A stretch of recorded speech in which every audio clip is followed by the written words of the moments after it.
perder do culto, porque eu quero aproveitar a transmissão para quem está em casa, tá bom? Vamos para o nosso prelúdio.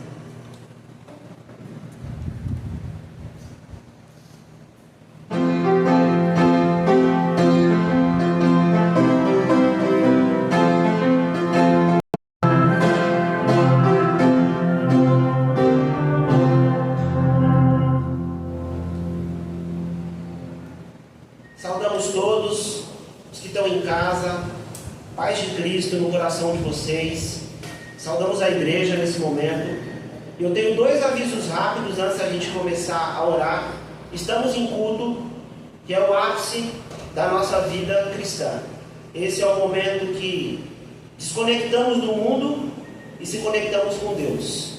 É o momento de esquecer celular, rede social, esquecer os problemas e se conectar verdadeiramente com Deus. O primeiro aviso é sobre o nosso pastor.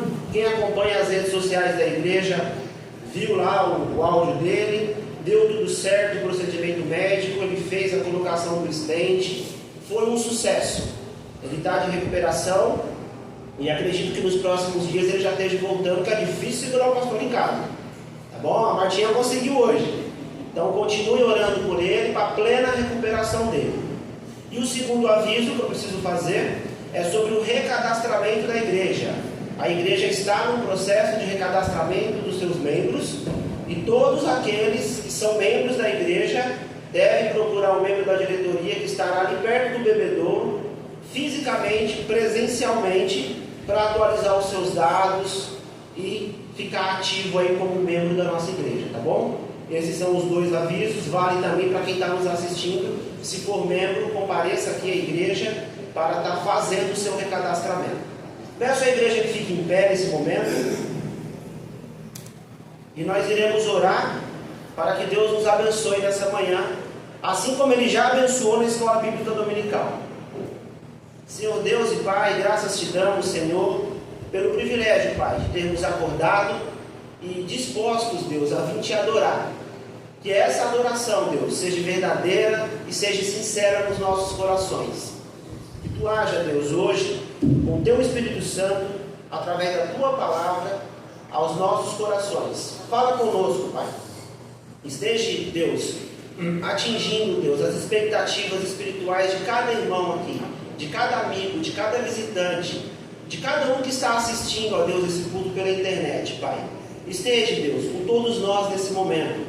E que a tua palavra penetre no nosso coração. Tira do nosso meio qualquer orgulho e vaidade. Nada somos, nada podemos. Somos fracos, mas temos um Deus que nos fortalece. Fica conosco nesse momento. Nós oramos em nome de Jesus. Amém. Irmãos, ainda em pé, vamos louvar a Deus com o nosso hino número 290 do cantor cristão.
assentai-vos e vamos cantar o nosso hino oficial nesse momento.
Porque não se lembrará muito dos dias da sua vida, porquanto Deus lhe responde na alegria do seu coração.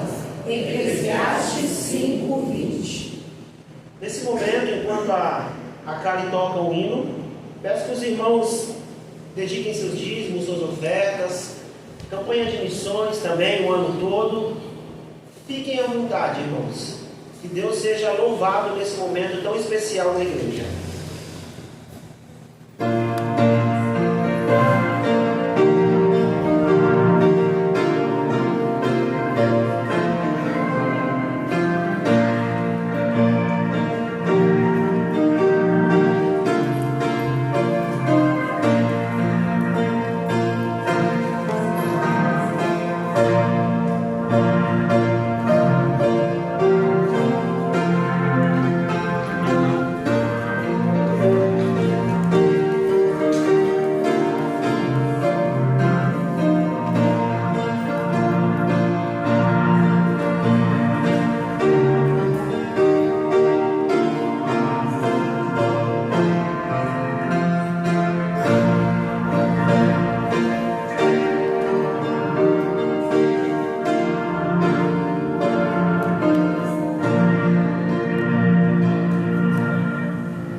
Assim assentados mesmos, oremos agradecendo. Senhor Deus, obrigado, Pai, pela fidelidade de cada irmão.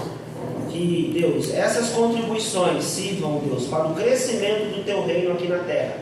Abençoe a todos, Pai, em nome de Jesus. Amém. Irmãos, hoje a gente vai conversar sobre um tema que é o tema da campanha de missões. A gente vai fazer aqui uma abertura da campanha de missões. É comum no meio batista ter um culto específico para abrir campanha de missões. Nós não temos muito isso na nossa agenda, de ter um culto específico, mas eu estou aproveitando esse momento aqui que o pastor me deu, para a gente falar um pouco sobre esse chamado que a Junta de Missões Mundiais apresenta para a gente nessa campanha, que semana que vem a EBD vai estar fazendo a abertura. E o que seria esse chamado, né? O que a gente interpreta hoje como esse chamado? Então a gente vai conversar um pouquinho sobre isso, vamos ler alguns versículos, e desde já peço para os irmãos abrirem as Bíblias em João 3,16. Se é que precisa abrir, né, irmãos? Já está decorado esse texto, é o tema da nossa campanha, será o tema aí que a gente vai falar todos os domingos nos próximos meses. E vamos ficar em pé e vamos ler esse texto, só que a gente vai esticar um pouquinho, tá? Então a gente vai ler aí o João 3,16, mas vamos esticar ele até o 21, porque eu quero o contexto dele também. Então eu vou lendo os pares e os irmãos vão lendo os ímpares. Vamos lá. Porque Deus amou o mundo de tal maneira que deu o seu Filho unigênito, para que todo aquele que nele crê não pereça, mas tenha vida eterna. Porque Deus enviou o seu Filho ao mundo, não para que condenasse o mundo, mas para que o mundo fosse salvo por ele. Quem crê nele não é condenado, mas quem não crê já está condenado. Porquanto não crê no nome do unigênito Filho de Deus, a condenação é esta, que a luz veio ao mundo, e os homens amaram mais as trevas do que a luz, porque as suas obras eram más. Porque todo aquele que faz mal aborrece a luz, e não vem para a luz, para que as suas obras não sejam reprovadas.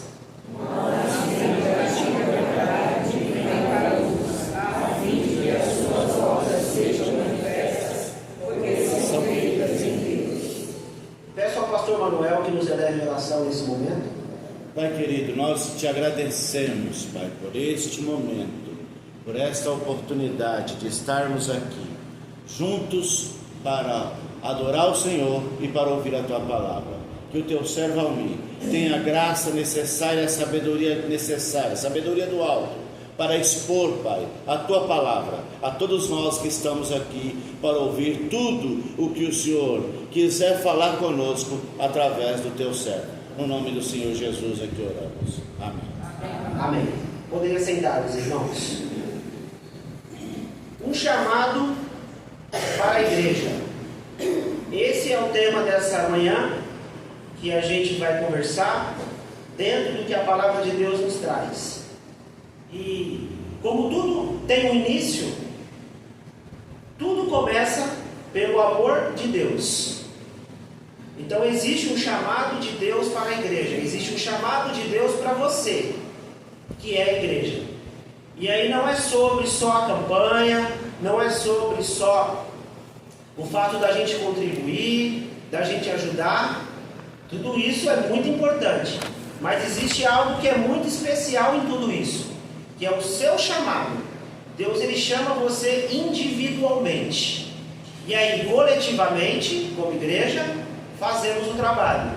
Mas hoje a conversa é com você, comigo, individualmente. Esse chamado que Deus faz, que é para todos.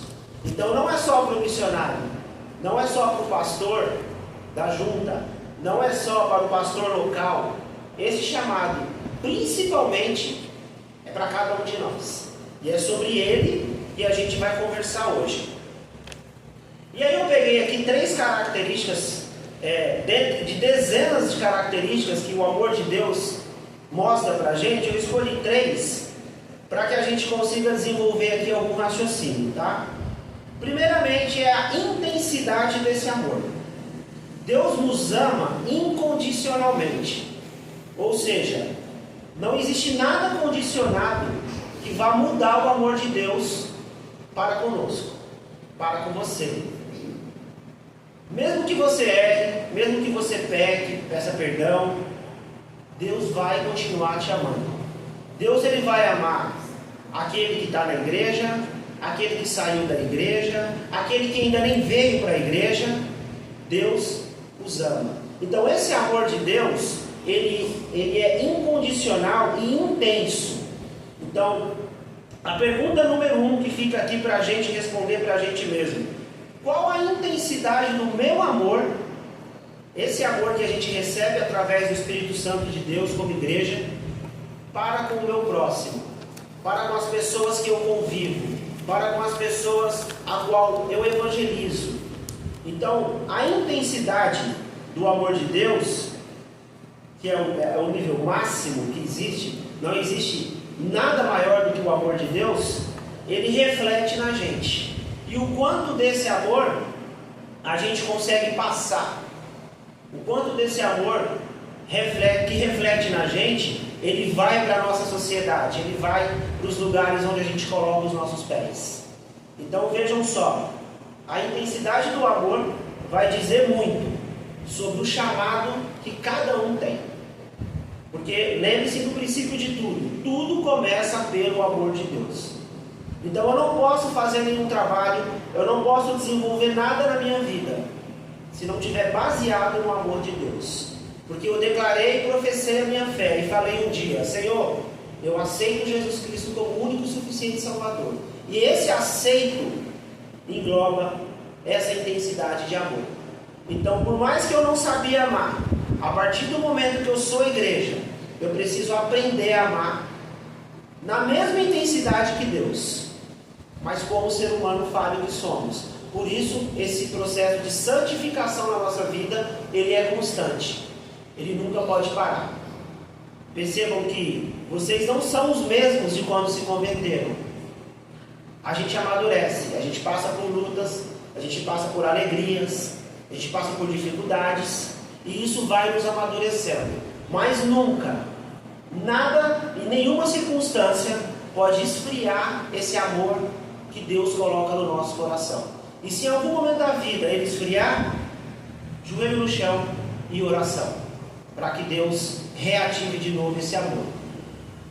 Segundo ponto que eu trago aqui dessas características 3 que eu escolhi, é que esse amor é incomparável. Então não há nada que eu consiga comparar o amor de Deus. Eu não tenho nenhum parâmetro aqui para comparar esse amor. Ou seja, o amor de Deus, ele só vai ser humanamente entendido e visto na pessoa de Jesus Cristo. Naquele momento que Jesus Cristo se entrega para que a gente hoje, como igreja, possa estar aqui. Então eu não consigo comparar esse amor. Eu consigo até comparar o amor de um filho, o amor de um irmão, mas eu não consigo comparar o amor de Deus.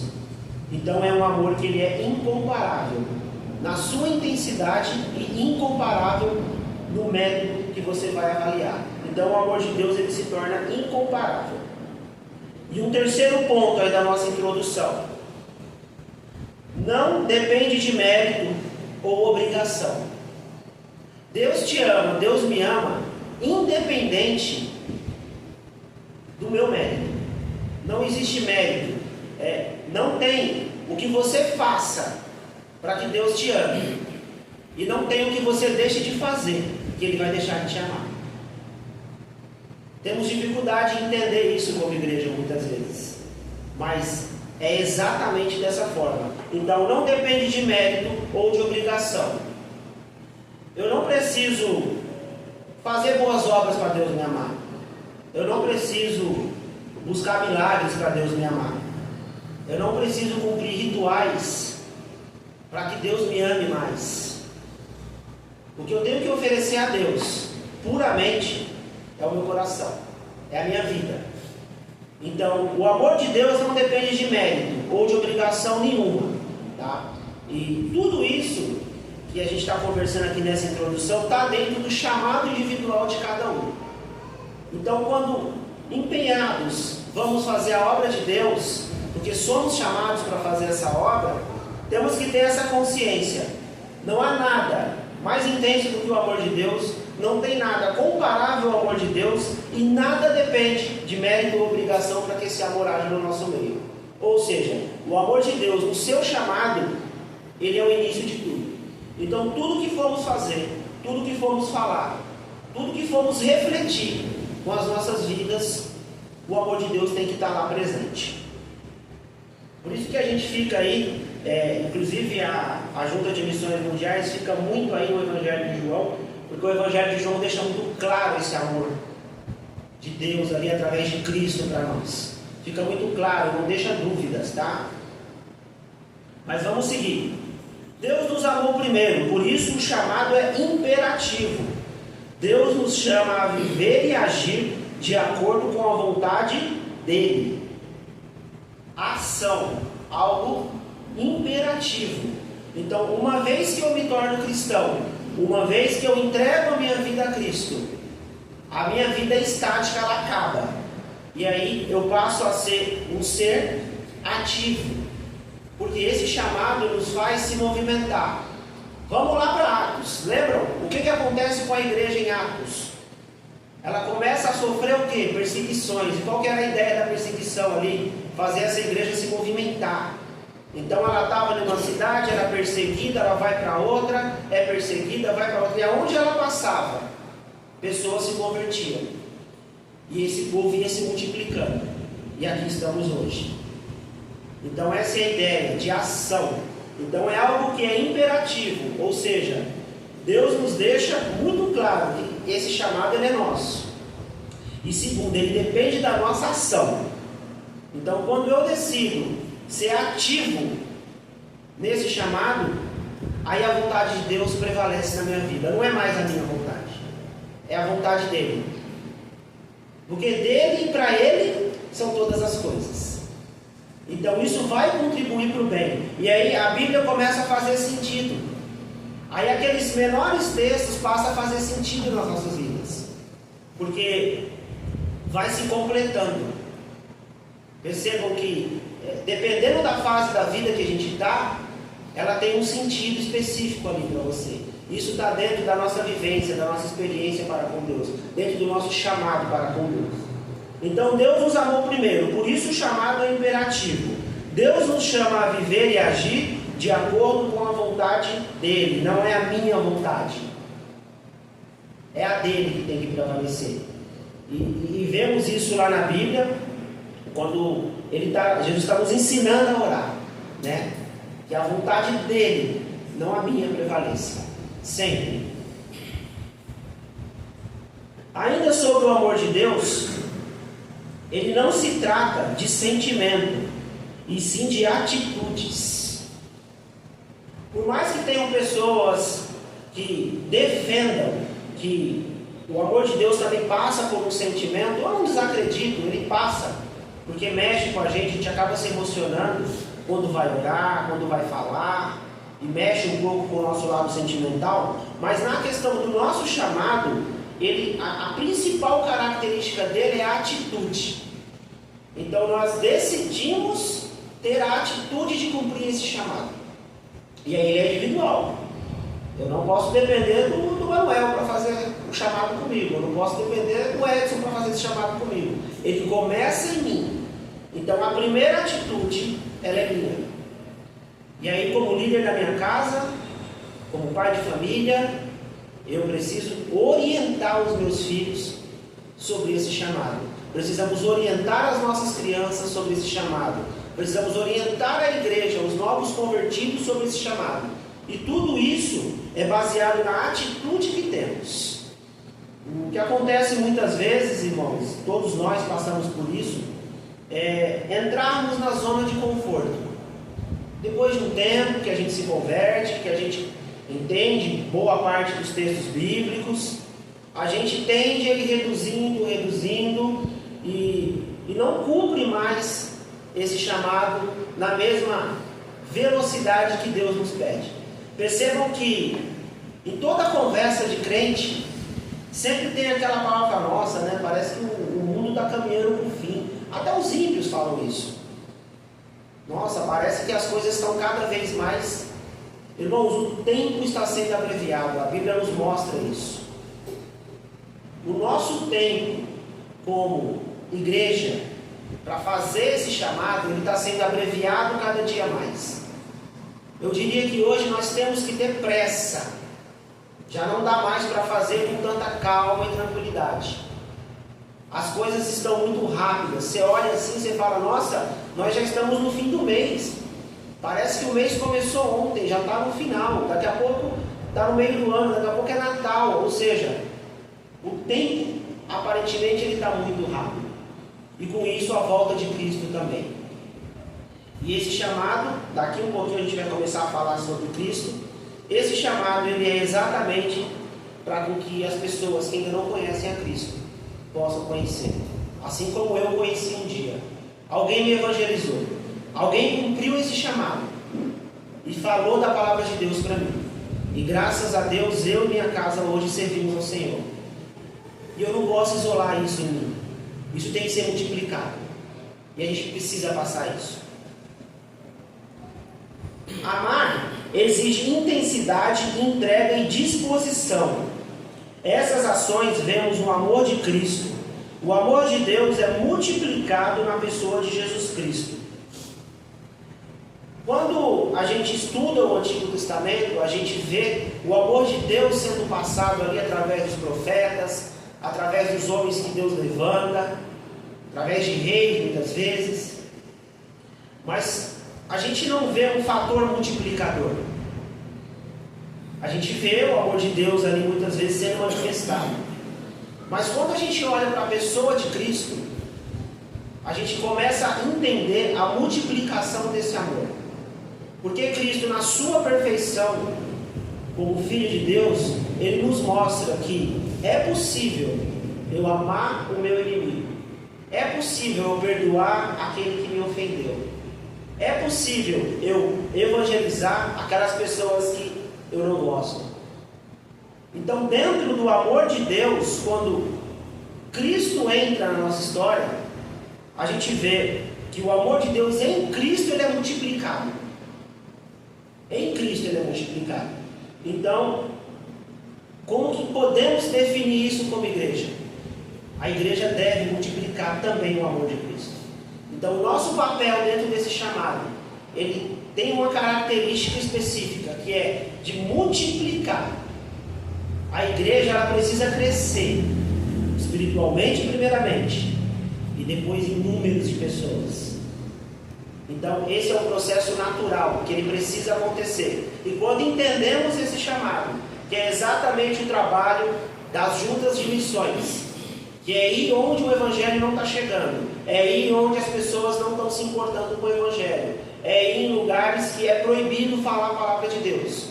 É lá que esse amor de Cristo vai se multiplicar. Porque muitas vezes no terreno de casa não tem mais o que fazer. Nós já fizemos, né? Muitas vezes a gente precisa de atitudes e ações de ir um pouco além, de ir um pouco distante.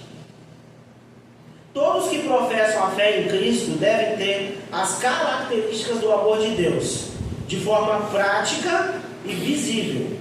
Todos devem obedecer o chamado. Eu não posso ser aquele crente agente secreto, a gente brinca às vezes, né? Ou crente agente secreto, ninguém sabe que ele é crente. Irmãos, as nossas atitudes vão dizer muito sobre o cumprimento desse chamado. Então, o que as pessoas veem em você, veem em mim, é visível. Então, eu quero seguir a Cristo porque eu estou vendo que aquela pessoa que serve a Cristo, ela é feliz, ela é alegre. Por mais que ela passe por lutas e dificuldades, ela se recupera, ela está sempre sorrindo, ela perdoa aquela pessoa que eu humanamente não perdoaria. Essa é a leitura que o ímpio faz da igreja, de cada um de nós. Perdoamos no nosso trabalho, perdoamos no trânsito, perdoamos dentro da nossa casa.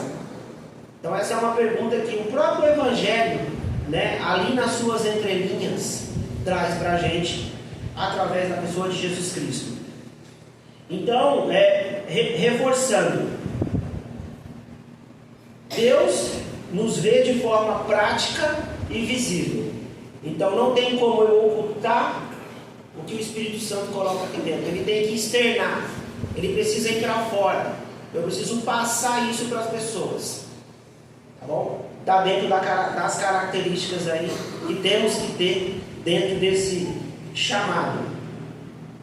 O amor de Deus deve nos inspirar a agir sem reservas, ou seja, com generosidade e sacrifício pelo bem do outro.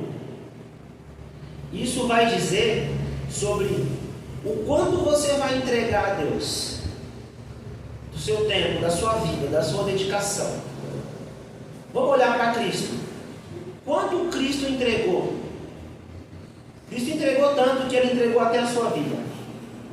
Estamos dispostos a entregar o suficiente para Deus? Qual que é a régua que Deus vai usar?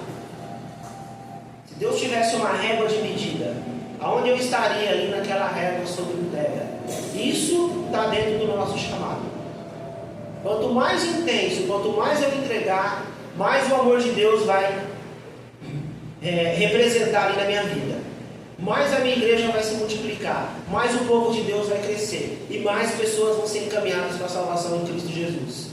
Mais batismos, a sociedade melhora, o crime cai, as crianças começam a estudar, começam a ter sabedoria, entendimento.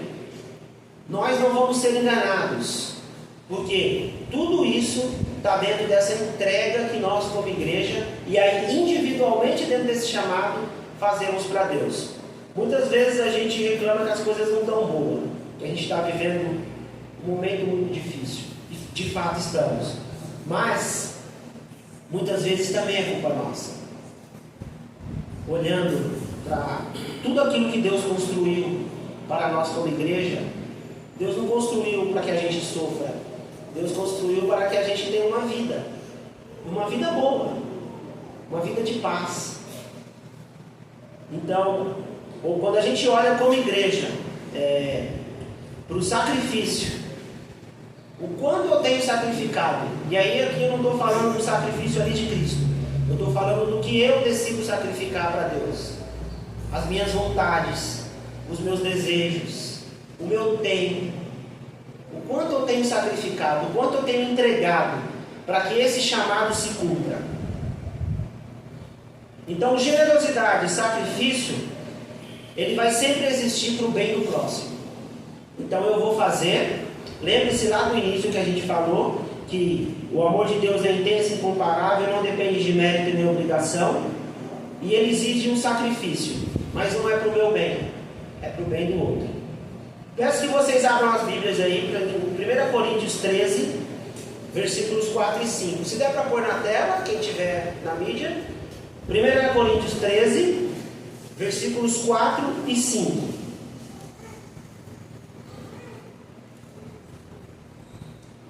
Vamos pegar o contexto aí dessa parte do amor que Paulo nos traz aí. Ó, fala assim a palavra de Deus: o amor é sofredor, é benigno, o amor não é invejoso, o amor não se trata com levianidade, não se ensoberbece, não se porta com indecência, não busca os seus interesses, não se irrita, não suspeita mal, não folga com a injustiça, mas folga com a verdade. Tudo sofre, tudo crê, tudo espera e tudo suporta. Então percebam que quando a gente fala sobre o amor de Deus, estamos falando dessas características. Então o Almir, ele tem que ser sacrificado para que o amor de Deus reine na minha vida. Porque o nosso amor é totalmente o oposto. Porque se me fez mal, eu não quero mais saber, não é assim? Se me irritou, eu não quero mais saber também, né? Então aqui fica muito claro, ele é benigno, ele não é invejoso, tudo ele suporta. E aí o autor vai aqui desenvolvendo para que a gente tenha uma noção exata do que é esse amor de Deus para conosco. A Junta de Missões também usa, dentro do tema de divisa, a palavra completar, né? Vamos completar a missão, né? Ou seja, é algo que ainda não está terminado, é algo que não está acabado, né? Vocês que trabalham aí com artesanatos, com obras, né? Quando vocês vão entregar ali para a pessoa, tem que estar tudo perfeito, né, Manuel? Na sua área ali, tem que estar tudo perfeito, tem que estar tudo bonito.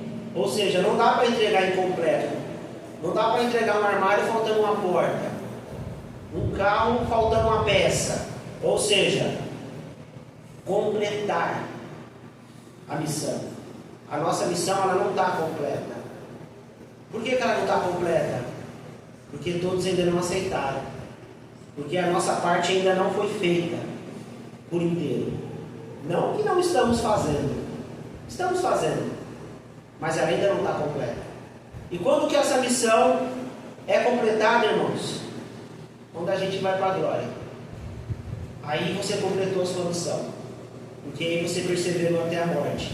Aí você cumpre aquilo que está lá em Apocalipse. Então percebam que completar a missão é ser intenso com o amor pelas pessoas. Deus se importa com pessoas. Cristo se importa com pessoas. A igreja deve se importar com pessoas. Tem muitas coisas que nos cercam. E a gente gasta muito tempo, muita energia com coisas que não são pessoas. E deixamos muitas vezes de lado pessoas. Vamos falar de rede social como exemplo? Você entra no metrô, você entra no ônibus, centenas de pessoas reunidas ali dentro, indo e vindo dos seus afazeres diários, mas ninguém fala com ninguém. Todo mundo, cabeça baixa e olho no celular. O semáforo no trânsito abre, ninguém olha para o semáforo. Os carros tudo parados, o semáforo aberto, todo mundo de olho no celular. E muitas vezes dentro da nossa casa, ninguém fala com ninguém. Todo mundo de olho no celular. Né? Temos aí uma proibição de celulares em escolas. Alguns professores aí têm lido, feito alguns comentários. E agora as crianças estão interagindo no intervalo. Eles estão conversando novamente. Algumas escolas colocaram tabuleiros de jogos para que eles brinquem entre eles. Escolas já têm pega-pega na hora do intervalo. Ou seja, quando você tira isso da vida das pessoas, as pessoas voltam a se importar com elas. E é isso que Deus quer. Deus ama pessoas. Deus gosta de gente. Por isso nos criou, né? Tortinho igual a gente é, pecador, mas Ele nos ama. E esse chamado, irmãos, são para pessoas. E nunca a gente pode deixar isso de lado. Porque a gente, muitas das vezes, se preocupa muito com a gente mesmo. Né? Tenho que me cuidar, eu tenho que trabalhar, eu tenho que prosperar, eu tenho que comprar minha casa, eu tenho que comprar meu carro, tem isso, tem aquilo, é o meu filho. Você está sempre voltado a você mesmo. E Deus quer que a gente pare e olhe para as pessoas. Deus quer que a gente pare e dê atenção para cada um daqueles que nos cercam. E que a gente converse. E são nessas conversas que o seu chamado vai sendo completado. Que a missão vai sendo completada. E isso dura dias, meses, anos, décadas. E a gente fazendo esse trabalho. Uns são mais intensos, né? Como Billy Graham, né?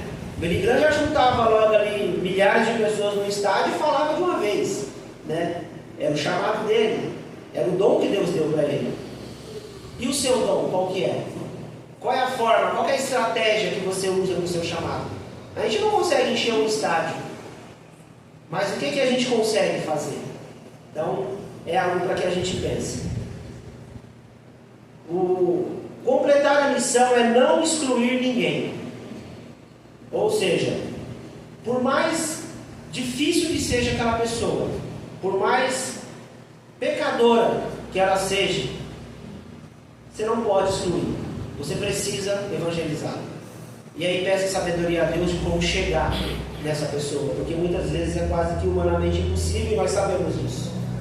Mas precisamos chegar. O Evangelho não exclui. O Evangelho ele inclui. Mas inclui pessoas que mudaram suas vidas. O Evangelho, Deus não aceita na igreja a pessoa vir do mundo e ficar como ela estava. Precisa mudar. Precisa deixar o pecado de lado. E aí você é transformado. Completar a missão é alcançar os mais difíceis. Manter a ação do chamado, sendo ativos a levar a mensagem. A mensagem de Deus, ela não pode ser parada por ninguém. Se você parar de falar da mensagem de Deus, como diz a Bíblia, as pedras vão clamar. Então Deus nos dá o privilégio de falarmos a palavra dele para toda aquela pessoa. O que diz lá em João? Todo aquele, né? Que nele crê. Todo. Então, se decidirmos por conta própria parar, as pedras clamarão. Porque Deus não vai parar a obra dele, porque o Almir desistiu. A obra vai continuar. Então, precisamos entender que esse chamado e essa obra, ela é o privilégio que temos de fazer essa obra de Deus. Próximo. Qual o impacto do amor de Deus na vida das pessoas? O que isso representa? Eu coloquei aqui alguns itens. O que impacta? A salvação. A pessoa quando ela aceita Jesus Cristo, ela é salva, ela vai para o céu, ela passa a fazer parte do corpo de Cristo. Segundo ponto, a pessoa passa por um processo de libertação. A pessoa é liberta do álcool, é liberta do cigarro, é liberta do vício, é liberta do adultério, das coisas erradas que fazia na vida. A pessoa ela é liberta dos seus... Jesus limpa, o Espírito Santo limpa a gente de dentro para fora. Terceiro ponto, a pessoa tem esperança. A coisa mais triste para nós seres humanos é perder a esperança. Perder a esperança nos adoece, nos deprime, provoca síndromes dentro da gente. A gente não quer sair de casa, a gente não quer fazer mais nada, os nossos sonhos se acabam. E a pessoa, quando é impactada pelo poder de Deus, ela tem esperança. Mesmo na dificuldade, mas ela tem esperança. Quarto ponto, barreiras são derrubadas. Então, quando você cumpre o chamado, o impacto na vida daquela pessoa é que barreiras serão derrubadas. Ela não falava com a mãe, agora ela fala com a mãe. Ela não falava com o filho, agora ela fala com o filho. Ela brigava com todo mundo na empresa, agora ela não briga mais. Barreiras são derrubadas. O Evangelho tem esse poder. Um outro impacto, acaba a escuridão. A pessoa ela não vive mais em trevas. É tirado as escamas dos olhos. Ela passa a enxergar o verdadeiro sentido da vida. Então percebam, quando a gente cumpre o nosso chamado, olha o tanto de coisas que acontecem na vida daquela pessoa. Essa pessoa, ela passa a construir pontes. Ela começa a se conectar com outras pessoas. O convívio dela, às vezes era uma pessoa isolada naquele mundo. Quando ela é impactada por esse amor, pelo Evangelho, pelo chamado que você cumpriu, ela passa a construir pontes. Ela vai conhecer pessoas novas, ela vai ter irmãos em Cristo. Ela vai começar a conhecer outras amizades boas, que vão levar ela, talvez, para um trabalho melhor, para um estudo melhor. E essa pessoa ela vai crescer, ela vai se desenvolver. E mais um ponto, essa pessoa ela tem a vitória sobre o pecado. Porque até então, antes dela ser evangelizada pela igreja, o pecado era algo normal, fazia parte da estrutura da vida dela. E agora não, agora ela tem vitória sobre o pecado. Porque o Evangelho tem esse poder e ele nos mostra isso. Vamos lá em 1 Coríntios 15, de 55 a 58. Está um pouquinho para frente ainda, nos dois dedos. 1 Coríntios 15, de 55 a 58. E a gente já vai para o final, tá, irmãos? Diz assim a palavra de Deus: onde está, ó morte, o teu aguilhão? Onde está, ó inferno, a tua vitória? Ora, o aguilhão da morte é o pecado, e a força do pecado é a lei. Mas graças a Deus que nos dá a vitória por nosso Senhor Jesus Cristo. Portanto, meus amados irmãos, sede firmes e constantes, sempre abundantes na obra do Senhor, sabendo que o vosso trabalho não é vão no Senhor. Tudo isso que você decide fazer não é vão. Tanto vai impactar a vida daquela pessoa, quanto vai impactar a sua vida. Porque Deus não fica devendo nada para a gente. Então podemos afirmar que Cristo venceu a morte. Esse é o principal motivo de completar a nossa missão. Devemos ter como objetivo que o mundo creia em Deus. E isso deve estar em nossas orações e ações. e atitude como igreja. Então o nosso foco, o nosso objetivo é fazer com que pessoas amem a Deus. Esse é o nosso desafio. E isso é o que as campanhas de missões colocam no nosso dia a dia, colocam na nossa vida. Deus ouve nossas orações. Último texto para a gente encerrar. 2 Crônicas 7,14. 2 Crônicas, capítulo 7, versículo 14.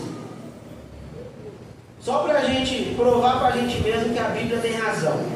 Diz assim, ó: e se o meu povo, que se chama pelo meu nome, se humilhar e orar, e buscar a minha face, e se converter dos seus maus caminhos, então eu ouvirei dos céus, e perdoarei os seus pecados, e sararei a sua terra. Ou seja, a palavra de Deus, ela nos confirma que se buscarmos, se cumprirmos esse chamado, Deus sarará a nossa terra. E esse contexto de sarar a nossa terra abrange muita coisa. Amém? Amém? Essa é a mensagem, essa é a tônica que a gente vai entrar aí dentro das campanhas, dessa primeira campanha de missões mundiais. Depois, missões nacionais também pegam uma carona aí. O objetivo e o foco vai ser sempre o mesmo. Vamos completar a missão. Vamos completar a missão. É isso que Deus, no imperativo, nos impõe, nos coloca. Vamos ficar em pé, vamos cantar para descansar um pouco e já ir para o nosso encerramento. Hino 298 do cantor cristão.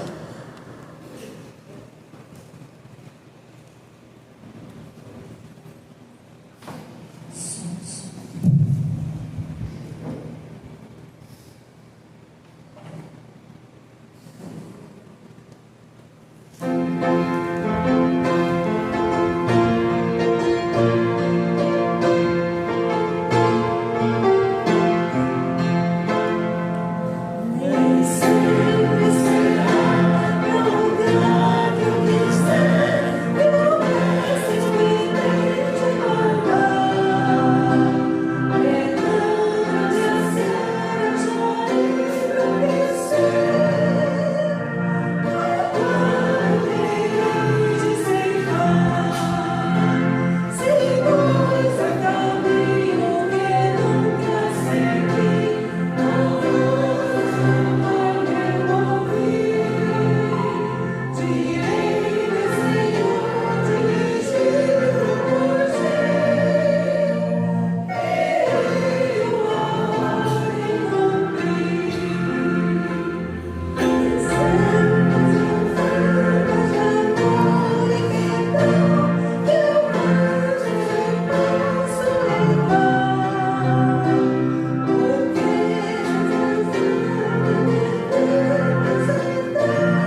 letra, mas acabou dando certo no final.